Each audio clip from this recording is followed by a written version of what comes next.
Imagine a city where twice a year every citizen, rich or poor, farmer or general, stopped everything and spent weeks watching plays together. Not for fun, for citizenship. Because they believed that the health of the democracy depended on whether their people knew how to think about justice. That city was Athens, and what they built in those open air theaters is still asking us questions we have not fully answered. Every society has to solve the same problem. How do you get a large group of very different people to share a common identity? In our world, we use schools, mass media, and entertainment. The ancient Athenians used theater. Twice a year they held the festival of Dionysus, a massive community event where up to 15,000 people packed into a hillside theater. It was free. It was democratic. The winner was chosen by popular vote, and the entire event had a single purpose: to teach Athenians what it meant to live in a democracy. The three playwrights who defined this tradition, Aeschylus, Sophocles, and Euripides, were not just storytellers, they were what you might call prophets of democracy. Every play they wrote was an attempt to answer a question the Athenians lived with every day: what does justice actually require? Not justice as a law written on a wall, but justice as something you have to wrestle with when the rules run out. Consider the play that started it all, the Oresteia by Aeschylus. The backstory is a generations-long chain of violence and revenge. A king sacrifices his own daughter to get favorable winds for war. His wife murders him when he returns. Their son kills his mother to avenge his father. And then the son, Orestes, is hunted to the edge of madness by ancient spirits who represent the oldest law there is: you do not kill your mother. There are no good choices anywhere in this story. Every act of violence was both justified and monstrous. What Aeschylus does with the ending is the astonishing part. Orestes, hunted and desperate, runs to Athens.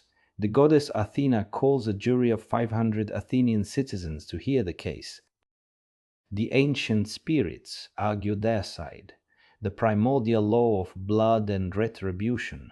Apollo argues for Orestes, the newer law of civic justice. The jury is exactly split, deadlocked. So Athena cast the deciding vote in favor of Orestes, not because his case is clearly right, but because, in a genuine tie, mercy should win. And then, remarkably, she does not dismiss the ancient spirits. She converts them. She offers them a permanent place in Athenian society as guardians of justice, truth, and righteousness. The old law and the new law do not destroy each other. They are reconciled. When Athena convened that jury, she handed the divine power of judgment to ordinary citizens. Each of those 500 jurors held the same authority as a goddess. That is not a small thing. It is a sacred responsibility. Vote carefully, think clearly, because what you are doing when you participate in democratic life is something the gods themselves considered important enough to invent.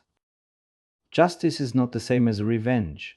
Revenge is a cycle with no exit.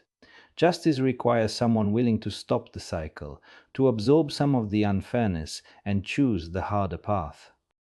Sophocles pushes even further. His Antigone presents a case with no answer at all. A woman defies the king's order to leave her brother's body unburied, because the gods demand that the dead be honored. The king has good reasons for his law. Antigone has good reasons for breaking it. Both hold their ground. Both are destroyed. Sophocles is not giving the audience a solution. He is showing them the permanent friction at the heart of political life, the place where divine obligation and human law will never fully agree. Euripides goes further still, turning the lens on war itself. In the Trojan Women, he shows us the aftermath of the Greek victory, not the triumph, but the women and children left behind. He is writing this as Athens is preparing to launch its own devastating military campaign.